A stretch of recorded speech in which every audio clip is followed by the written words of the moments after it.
Hey, listen to Wrestling Up on FreeFM, ArrowFM, and MPR. As always, I'm Grady, and live on Skype we got Josh. Hey, We got some big matches coming from this weekend. Let's just start off with the royalty matches. You know, we talked about these tournaments and how they could potentially play out over the past few weeks. We got our finals this weekend, and now we have two new reigning monarchs. Let's talk first on the men's side of things. King of the Ring. The final was Gunther having defeated Jey Uso, coming up against Randy Orton having defeated Tama Tonga. it was the finals we expected. Once we got Gunther going through, it was exactly what we expected. Um, I could say this. I think the match was really good. Yeah, there's some questions about the finish. Um, but looking at it, the right person won because I think Gunther winning the world title at SummerSlam would be ginormous. Um, but that does, I think, also mean that, unfortunately for our boy Damian Priest, I think that means he might lose the world title sooner than later. Yeah. Obviously, they announced the winner of King of the Ring and Queen of the Ring were going to get title shots at SummerSlam. As you say, Gunther coming out on top, pegged the World Heavyweight Championship. Um, and we also know that Damian Priest has a title defense against Drew McIntyre at Clash at the Castle. Potential to lose the title there. For me, I think it all comes down to CM Punk's recovery timeline and whether he's going to play a factor in Clash to set up a SummerSlam match against Drew without the title on the line, or whether he won't be ready to come back by SummerSlam. And as you say, Priest might lose his title to Drew, and then we have Drew Gunther at SummerSlam instead. And I think, regardless of what happens between now and then, I do think Gunther walks out of SummerSlam with the world title. And a big reason for it is because the next pay-per-view is the Berlin pay-per-view. Yeah, And having him walk in to basically his hometown, it's not exactly his hometown, but basically, with the World Heavyweight Championship will give him that Rhea Ripley pop. yeah. I think there were probably wars fought over Germany and Austria being different countries, but yeah, he in that sort of Central European region for sure. He is going to have the fans, as you say, very similar to how Perth wasn't necessarily Rhea Ripley's hometown, but she still had all of Australia behind her. I'm sure Gunther will still have all of Europe behind him, and yeah, I think if Priest does manage to retain, whether that be by CM Punk shenanigans, and does make it to SummerSlam, yeah, Gunther going over Priest makes a whole lot of sense. If it's Gunther Drew, I could see that one being potentially more competitive, but ultimately, if CM Punk hadn't reared his head at Clash at the Castle, then he's probably going to rear his head at SummerSlam. It's only a matter of time. I think the Drew Punk match is your money. It doesn't need the title involved, especially with Gunther already getting his shot at SummerSlam. Hey, Yeah. two feuds, do them separate. Yeah, there is also another thing to think about. In between Clash of the Castle and SummerSlam is another premium live event, Yeah. Money in the Bank. So who's to say that there isn't another defense? To say that Damian Priest survives Clash of the Castle, but has to defend it Money in the Bank, and loses it there. Sure. A lot of chances for him to not make it to SummerSlam. And with all the stuff happening with the Judgment Day, which I'm sure we'll talk about when we talk about the Women's World Championship, he could be a little bit distracted here and there. I don't know. I like the main event scene of Raw. I think Gunther, Drew, Priest, Punk, everyone up there is doing really well. Jey Uso, Sheamus, even. I think it's been a fun tournament with a fun main event scene. Really, just bang any combination together, and it's going to probably be a good match. But let's go over to the women's side of things. Queen of the Ring tournament. We knew coming in off of Raw that it was going to be Lyra Valkyria coming in, having defeated Io Sky. But we learned coming in from the SmackDown side, it was Nia Jax, who has bested on her way to the finals Naomi, Jade Cargill, and Bianca Belair. Quite the laundry list of names coming into the final against Lyra. Yeah. And honestly, Um, she had a pretty good weekend in terms of matches because her match with Bianca was pretty good. And then her match with Lyra was pretty good. Um, I think this was it was once Lyra won, it was almost certain that Nia was going to be the winner of the SmackDown bracket. Um, and I think they did a pretty good job of making it look like Lyra had a shot during the match. But in the end, I think they really wanted a heel to go after Bayley, and was not a heel on the SmackDown roster more primed to chase Bayley than Nia is. Yeah, I think I tried to list out in our chat like all of the SmackDown heel woman, and at the top it really is just Jax and Tiffany um, in terms of credible shots at Bailey right now, and maybe Tiffany gets a shot in between, at Clash or at Money in the Bank, or maybe she wins the briefcase. I know you've thrown that around. There's definitely options between now and SummerSlam. But it makes a lot more sense than Lyra getting herself involved in what's happening on the Raw side of things at the moment. If Lyra did, I think it would have been probably a loss, um, just because of the storyline we're trying to tell with the Raw women's division at the moment. But, maybe I'll be standard corrected. Yeah. Um, yeah, because I also think we have a very clear, um, and we'll get to it eventually, um, possible SummerSlam, uh, quote unquote main event. It won't be the main event of the pay per view, but it'll be one of the premier matches for the Women's World Championship. And unfortunately, Lyra, as good as she's shown, is not in that position yet. No, I think But give her time; she'll be there. Yeah, I think again it's just another one where the story's there, right? If you look at SummerSlam and you're saying, okay, I want a WWE Championship, a World Heavyweight Championship, a Women's Championship, and a Women's World Championship, and I want those four matches, and I start plotting out how I want them all to go. Um, you're right, Women's World Championship is pretty much locked in on that side of things, and we're like, well, maybe Randy could take it for the WWE Championship. Maybe he still does. They have acknowledged his shoulders weren't down perfectly. We now know Gunther versus Drew Priest, somebody else coming in as champion, Jax Bailey. We've pretty much got those four matches, or at least three of them, pretty well pegged at the moment. And I think there's just enough time to talk about the Women's World Championship before we go into the song break. So it was the opening match this weekend on the main show. Liv Morgan, Becky Lynch. Liv Morgan coming out on top with a little bit of help, accidentally kind of question mark, from Dirty Dom. Which is kind of what we expected. Yeah, that was pretty textbook. Yeah.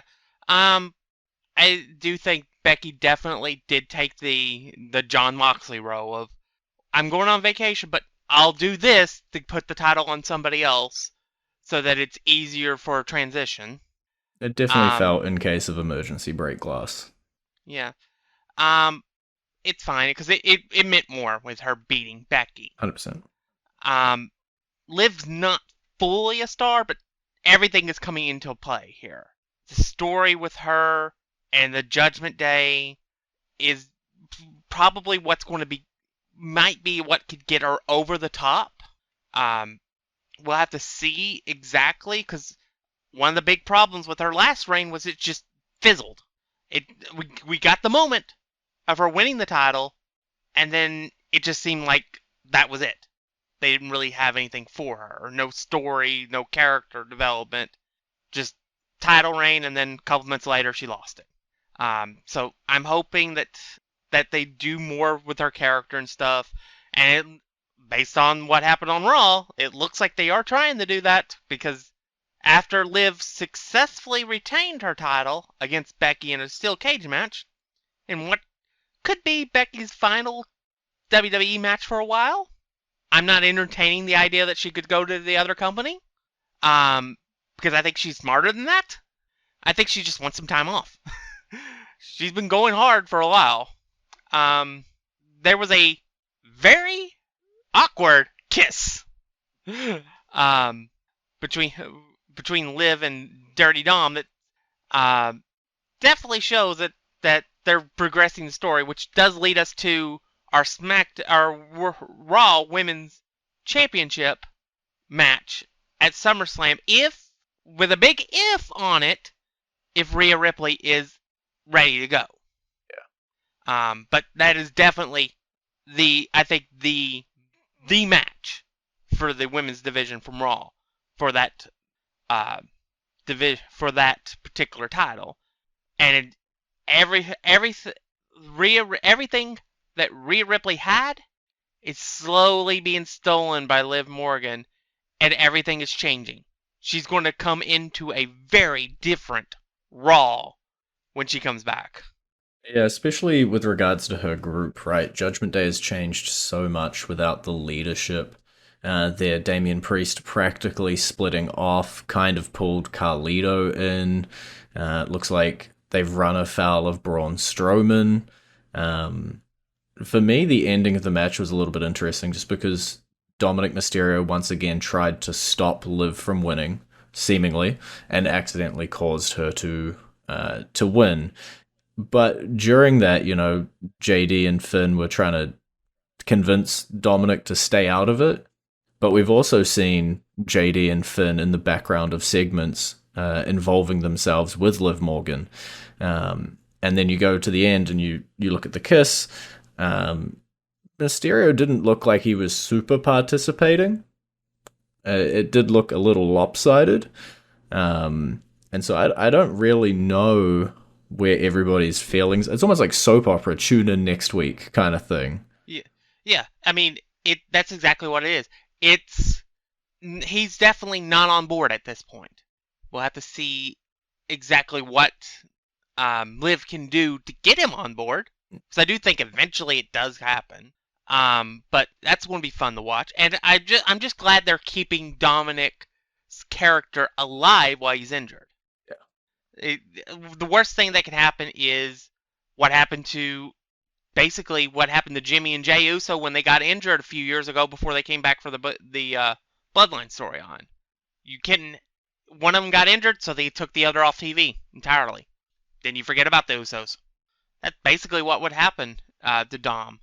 But keeping his character alive, that keeps his heat, and when he's ready to come back, he'll be ready to go and hopefully be an important element to the overall story that they're telling with the women. Yeah, I think this really is the Judgment Day and Liv Morgan.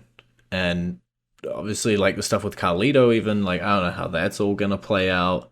JD and Finn were always the tighter of the two. Like, if you did imagine that Dominik did sort of fade off while he was injured, with Priest pulling himself more towards the main event scene and not involving himself as much, the Judgment Day would have just been left as JD, Finn, and partially Carlito, which, to be fair, is not the strongest Judgment Day in the world. I think Dominik is their through thread, almost. Yeah, it would have ended. You also have to remember what got him into the group in the first place. It's how much of a simp he is for Rhea. That's going to play in the part with him basically becoming a simp for Liv. Again, another element of her stealing something important from Rhea, injuring Rhea, taking her title, now taking her man. Yeah. And I look forward to seeing how it all plays out as it moves forward.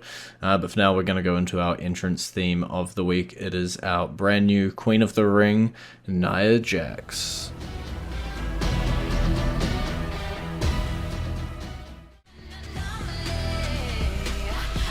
And you're back to Wrestling Roundup on FreeFM, ArrowFM, and MPR. I'm Grady, he's Josh. Let's talk about Intercontinental Championship. It was Sami Zayn versus Chad Gable versus Bronson Reed. Chad Gable tried to use Otis to his advantage. It didn't quite work out. Ultimately, Sami Zayn kept the title above his head, and from what we saw on Raw, looks like Gable and Zayn ain't finished just yet.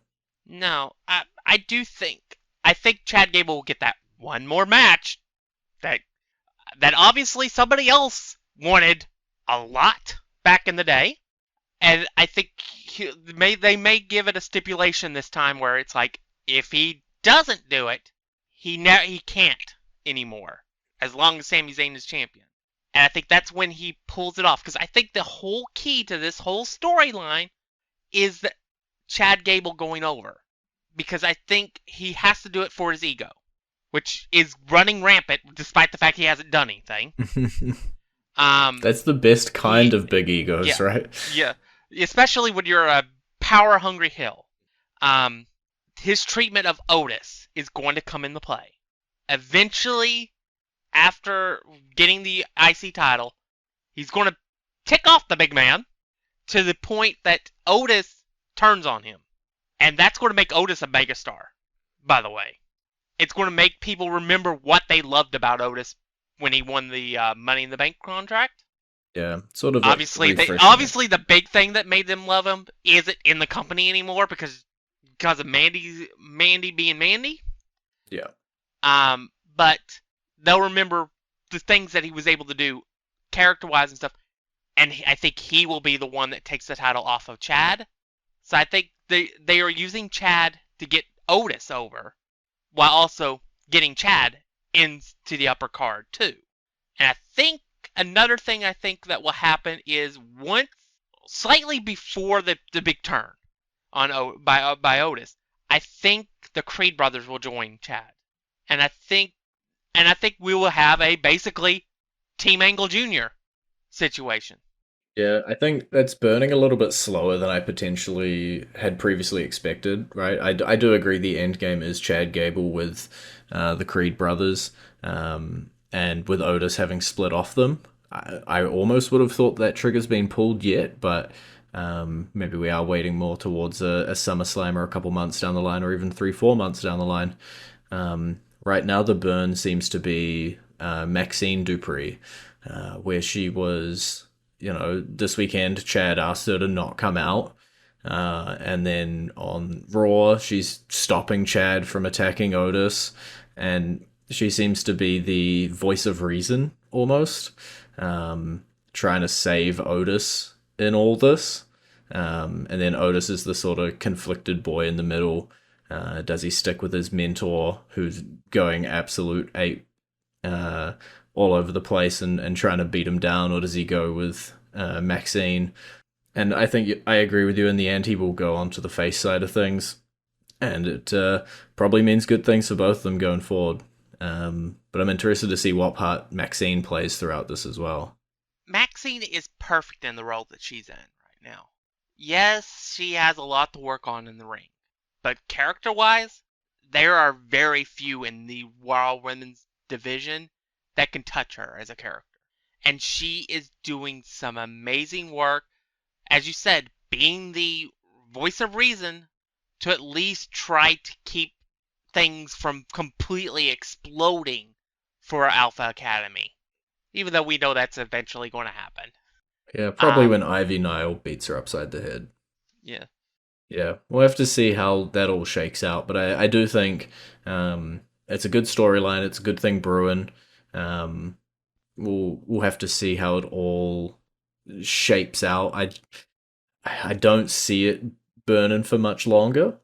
I think Trigger gets pulled soon. We've got Clash obviously coming up. We've got Money in the Bank also coming up. I think those are two great options for the Trigger to get pulled, with SummerSlam being potentially the payoff. Yeah, I think the match, the final match, quote unquote, for the Intercontinental Championship, um, I think will happen at Clash. I think Chad will take the title there, and I think it will be because the Creed brothers got involved, Gotcha. and that's how they get joined in to it. And then maybe the next night Otis gets kicked out of the group because Otis couldn't get the job done, but these young strapping uh, men did. I think that's the key, right? I was thinking those exact words in my head before you said them of Otis couldn't get the job done, but the Creed brothers can. And that's going to be the entire spark for sure. Well, let's save, I don't know, how much we got? About 6 minutes left to talk about the final match from this weekend, the undisputed WWE Championship match. Cody Rhodes defended his title against Logan Paul. And to much to the surprise of no one, it was a great match. Banger. Um, Longest match of the night. The two went at it. They broke out moves that have been banned for years that suddenly are being used again. Apparently, the Vertebreaker in particular. I mean, they had good chemistry. They did good things. Cody going over was the right call, especially since it was just for his title. Yeah. There was no interference. There was no wonky finish. It was just Cody beating Logan Paul. And Logan Paul putting on yet another banger. And that sentence hurt me to my core. Yeah. I I wonder just how much longer Logan Paul will hold his title. Because I do think that there is some combination of him and a commentator at SummerSlam. I don't know which one because I thought maybe Pat at first, but I kind of want to see Corey just get his moment because he has been cleared apparently. From what I understand, Corey Graves has been cleared. And it would make sense since he is the SmackDown commentator, the face of SmackDown wrestler.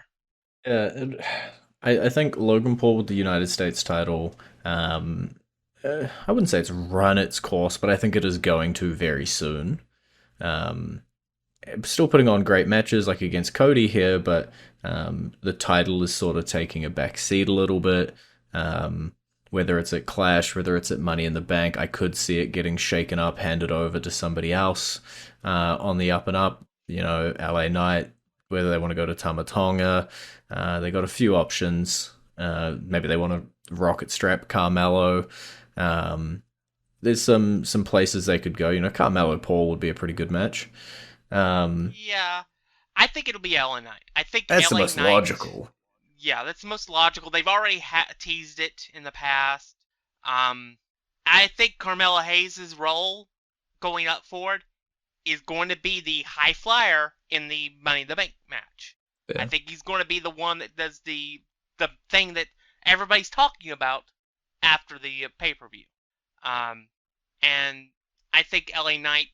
I could see maybe them doing the match at Clash of the at Clash of the Castle or Money in the Bank and LA Knight walking out with the U.S. title. Maybe because the SummerSlam opponent. the SummerSlam opponent gets involved. Maybe takes the brass knuckles away from him.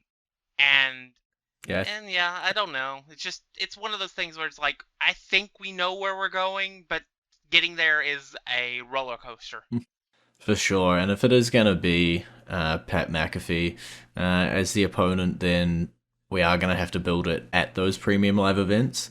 So we've got a Clash and Money in the Bank really to try and hammer it home. So having the SummerSlam opponent cost Logan Paul the US title, great way to build it almost instantly, and it means that Logan doesn't need to lose cleanly as well, protect him a little bit, and yeah, spin off that US title to most likely LA Knight to give him a bit of his comeuppance.